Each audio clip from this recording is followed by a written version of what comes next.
internet, and there are sites that I follow that have developed self-regulatory methods.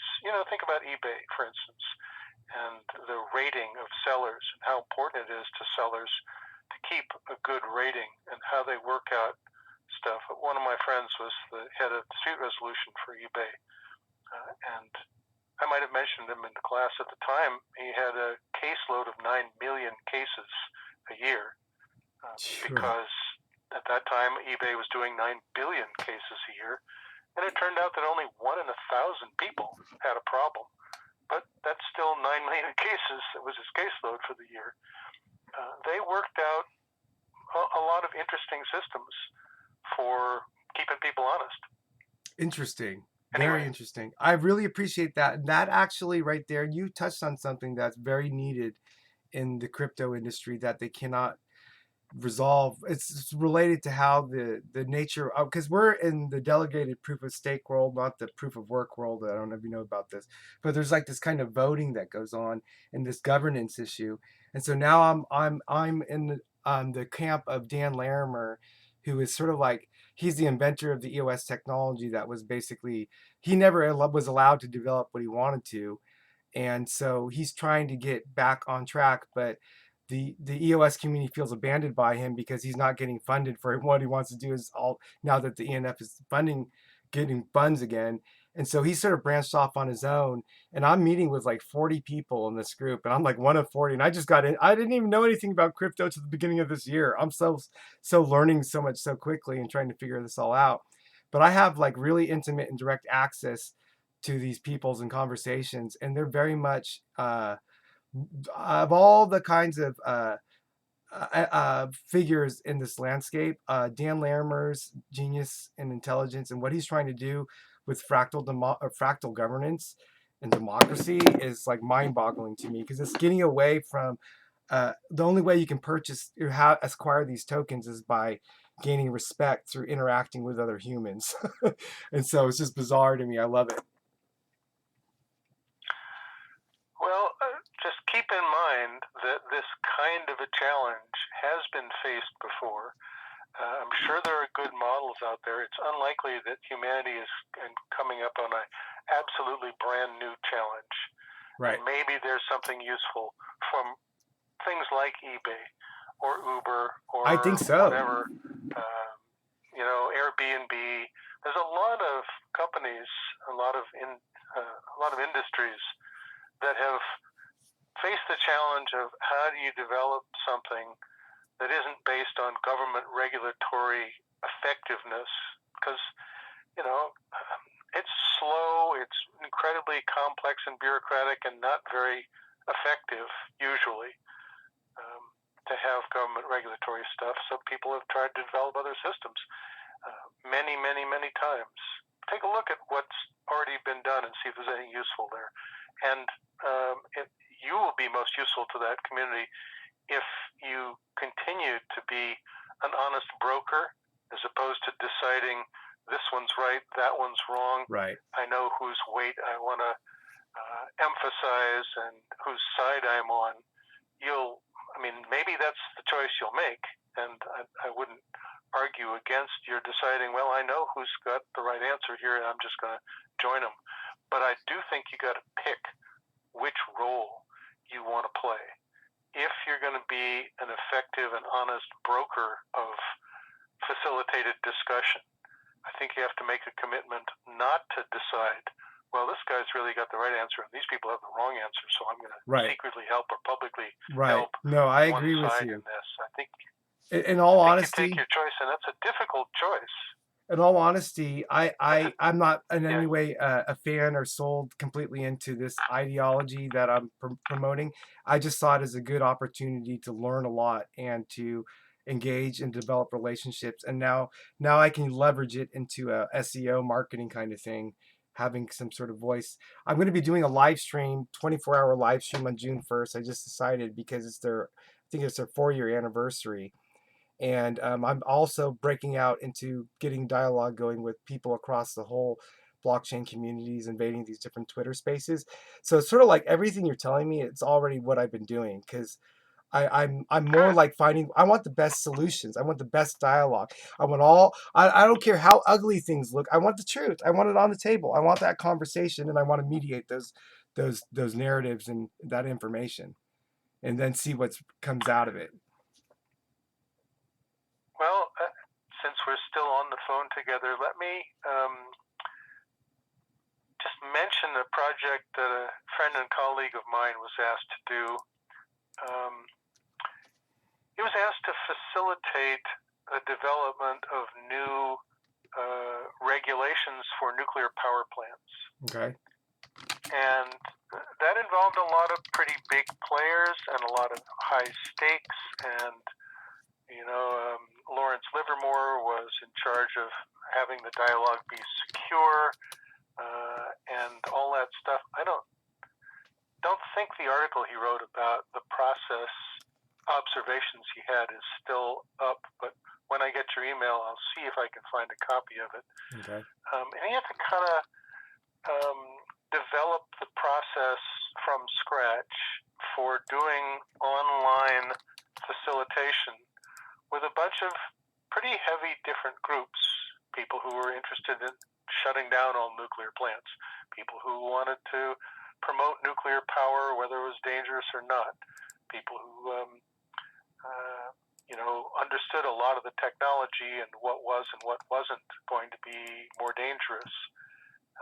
And one of the things I remember him talking about was the value of his ability to caucus privately with each of a bunch of different stakeholders and kind of see where they were and when they were ready to have some sort of joint dialogue and might have a discussion that would lead to some consensus progress.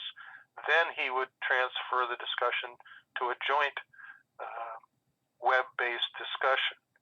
But he was doing a lot of individual communications with people to check out whether they were really ready and whether things wouldn't just blow up with accusations or and that kind of thing. Right. I'm trying to remember what the name of the process was. But anyway, that sounds like a form of aggregating a multi-party dispute, like identifying the stakeholders into groups and getting a sentiment of that aggregate, and then sort of figuring out what the timing is or the sense of, I don't know. Sorry to interrupt you. It's okay. I heard a similar process described about the formation of treaties by the United Nations, where there were people who were checking in with each of the individual nations represented and seeing where they were and only having a joint discussion publicly with all of them participating when they were ready. And I noticed when I looked at a recent history of the formation of a particular treaty I've been interested in, that they don't mention any names in the joint recording of the public proceedings. They say this idea was discussed and that idea was discussed and this idea was not accepted because of the following. And I found it an interesting protocol that the official record of this treaty, which may become the supreme law of the land here in the United States and elsewhere, didn't identify any of the country's positions in the evolution of the final treaty. It identified the ideas, but those ideas were never connected to a particular country. Interesting. Well, do you feel as though that's a good thing or a bad thing? Is there a danger in not knowing if someone's voice was not represented, or? I'm just wondering. It's because I think there's an anonymity that gives them more freedom of the dialogue or conversation, maybe, that doesn't create a backlash, or I don't know. I mean, the list of who participated was there. Sure, that was public. Right, but you didn't know who said what, essentially, or thought what. Exactly. I mean, the people who were there, they knew who said it, but the official record had no linking of a particular idea, and there was lots of debate back and forth. Should we do this? Should we do that? What does this mean? So that but none of those ideas were linked with the particular proponents or opponents. And I just thought that was interesting. I guess it was effective. So it's Everybody, something. did they feel as though the outcome was effective? I think it seems like it must have if they came to some consensus. Well, they did come to a consensus between all of the countries, and there were all the major ones represented in the discussions. And we're talking about, India, China, the U.S., Russia, Iran, Saudi Arabia, Israel, people that would typically be on opposite sides of supplying various different militaries with weapons, for instance. Mm-hmm. They were all involved in this. And the list of who was involved was public, like I said, but the particular proponents and opponents of individual ideas as the treaty was formed were not identified in the formal record. It's just an idea that you might be thinking about. I actually really appreciate that you suggested that to me because that's very fascinating and it actually has some sense to me as why that might be because right now what we're dealing with is everybody in these telegram groups talking and any little thing gets blown out of proportion and there's a lot of these personal things going on and positions and to where nobody's getting any work done because they're too busy arguing is ridiculous. And so this idea of being able to get the concerns out but anonymizing it and aggregating it to where you don't have to keep repeating it over and over because I see that happen, like someone's so angry they have to keep saying the same thing over and over and over and it just becomes distracting and a deterrent from and a confusing kind of thing for the community, especially when you have like investors and people looking at what's going on and they don't want this a FUD or whatever. So it's interesting that you said that. I really appreciate it. Well, I'm going to let you go. I just want to let you know I started recording this call halfway through. I live in a one caller consent state. And even though I could legally record it, I don't want to record it without you knowing.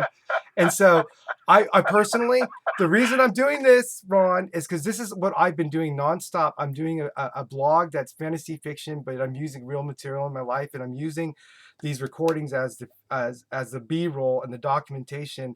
And I can transcribe the text automatically and all this stuff. And so if you don't mind, I'd like to talk to you about possibly using this in the future and also working with you because I want to promote mediation just as in general. And then because I think the mediation is one of the best tools and things for human coordination to improve and to resolve conflicts. And I want to bring that dialogue. I want to teach mediation skills. I want to mediate online. I want to bring other mediators to the table. I want to talk about issues like that. But it's not just mediation. I want to bring every kind of conversation and dialogue that has a subject matter interest to me. I want to be able to create an outlet for it or find one that and support it. And so you're on my mind for that. So I have to write that in the email too. Well, thank you for letting me know. It is, it's an easy technology these days to just push a button or have a recording going or whatever and record somebody secretly. To the extent that I have any control, I don't consent to any of my words being published or put out to the public for recording without our further discussion. Absolutely. If you want, I can delete the recording, but I can also just sit on it and then we can figure out if it's useful or not in the future. It's up to you. It's fine with me for you to have a record of what we talked about. The whole point of my bringing up ideas that might be useful to you is so that they might be useful to you, and keeping a record of them, if that's useful, that's fine with me. Okay, awesome. I accept that. It is useful to me, and I thank you very much for that. I consider that a generous contribution. I'm indebted to you. So I'll be happy to respond to your needs if I can with any kind of web technical consultation or just anything. Thank you. That's very kind. I hope you have a great rest of the day. All right, you too. Take care. Bye-bye.